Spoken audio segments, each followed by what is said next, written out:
नमस्कार दोस्तों, मैं हूं अनीता और आप सभी का एक बार फिर से स्वागत करती हूं। दोस्तों, आज की वीडियो में मैं आपको सोमवती अमावस्या के दिन किए जाने वाले छोटे छोटे से उपाय हैं वो बताने जा रही हूं।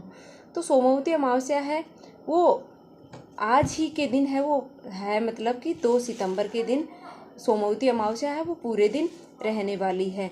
और इस दिन आप पूरे दिन में कभी भी है वो कोई भी उपाय है वो कर सकते हैं। सुबह के समय जब राहु काल है उसी समय को छोड़ करके और बाकी आप पूरे दिन यह उपाय कर सकते हैं। तो सबसे पहले तो आपको करना क्या है कि आप भगवान भोलेनाथ के शिवलिंग पर अगर जल है वो अर्पित करते हैं तो उसमें काले तिल डालकर जल अर्पित करते हैं तो यह बहुत ही शुभ माना जाता है। आपकी जो भी इच्छा होती है वह पूर्ण होती है। और आज के दिन पीपल वृक्ष में भी जल चढ़ाया जाता है, पर ध्यान रखें कि सूर्य उदय होने के बाद और सूर्य अस्त होने से पहले ही आपको जल है वो चढ़ाना चाहिए। और उसमें भी आप काले तिल है वो आप डाल सकते हैं। और इसी के साथ आप पीपल वृक्ष में शाम के समय है वो दिए जला सकते हैं। 5 दिए या तो आप जला लें या फिर एक दिए में आप 5 बाती लगा करके और सरसों के तेल है वो डाल करके उसमें काला तिल डाल करके और वह दिया आपको पीपल के वृक्ष के नीचे आपको लगाना है और आपकी जो भी मनोकामना है वह पूर्ण हो जाती है। और साथ में ही आपको एक और चीज़ होती है कि आपको अमावस्या के दिन अपने घर की साफ़ सफाई है वो अच्छे से करनी चाहिए। मतलब कि जैसे हम नॉर्मल करते हैं उससे भी अच्छे से हमें साफ़ सफाई करनी चाहिए। और हल्दी वाला जल है वह आपको पूरे घर में उसका छिड़काव करना चाहिए। हल्दी और गंगा जल डाल करके जल में और उसका पूरे घर में छिड़काव है वो आपको करना चाहिए।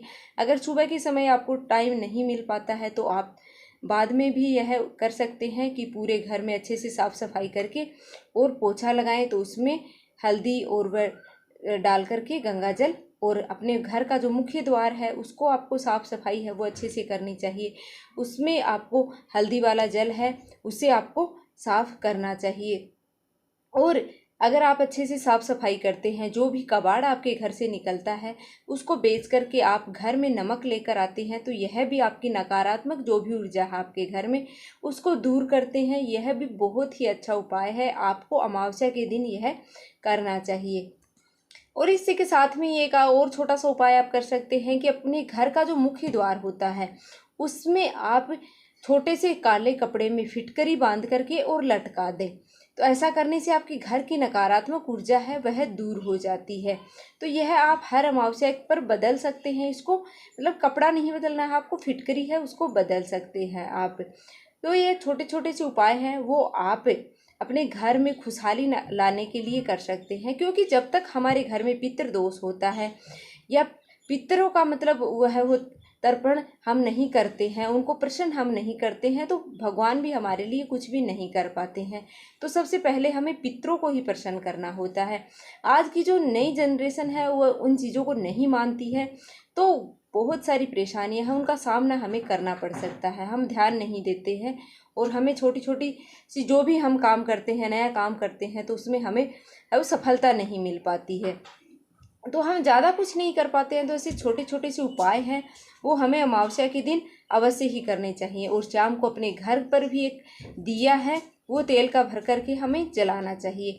इससे क्या होता है कि जब दिन में हम जो भी कार्य करते हैं, पितृ हमारे घर पर आते हैं, पितृदेव उस दिन पितरों का दिन होता है तो पितृदेव हमारे घर पर आते हैं, पितृदेव हमारे घर पर आते हैं और जो भी हम दिन में दान दक्षिणा करते हैं या उन्हें भोजन कराते हैं, जो भी करते हैं और शाम के समय हम दिया जलाते हैं तो शाम के समय जब पितृ विदा होते हैं तो उन्हें रोशनी मिलती है तो वो अत्यधिक प्रसन्न होते हैं और वह अपने परिवारजनों को आशीर्वाद है वो प्रदान करते हैं।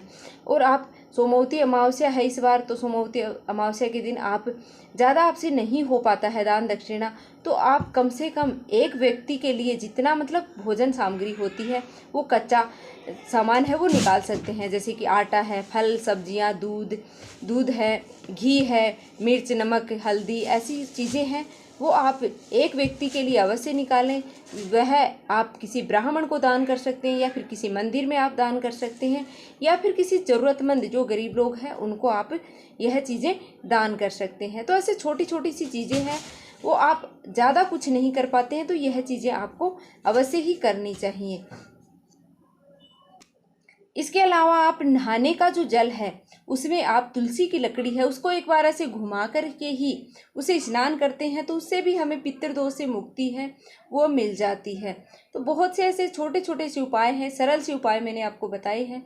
तो यह आप पितरों को प्रसन्न करने के लिए कर सकते हैं, क्योंकि जब तक हमारे पितृ प्रसन्न नहीं होते हैं तो हमारे घर में उन्नति नहीं होती है, तरक्की नहीं होती, हमें किसी भी कार्य में सफलता है वो नहीं मिलती है। तो ऐसे छोटे से उपाय हैं, ये है आपको अवश्य ही करने चाहिए। ऐसे पूरे उपाय आपको करने की ज़रूरत नहीं है, जो आपको इजी लगता है, आसान लगता है, वह आप कर सकते हैं। तो उम्मीद है कि आपको यह वीडियो पसंद आई है। अगर थोड़ी सी भी पसंद आई है तो प्लीज़ वीडियो को लाइक कर दीजिएगा और चैनल को सब्सक्राइब कर लीजिएगा, ताकि आगे भी ऐसी ही वीडियो आपको सबसे पहले मिलती रहे। धन्यवाद। मिलते हैं फिर से एक और वीडियो के साथ। आपके पितृ हैं, उनका आशीर्वाद आपको सदा ही मिलता रहे। धन्यवाद।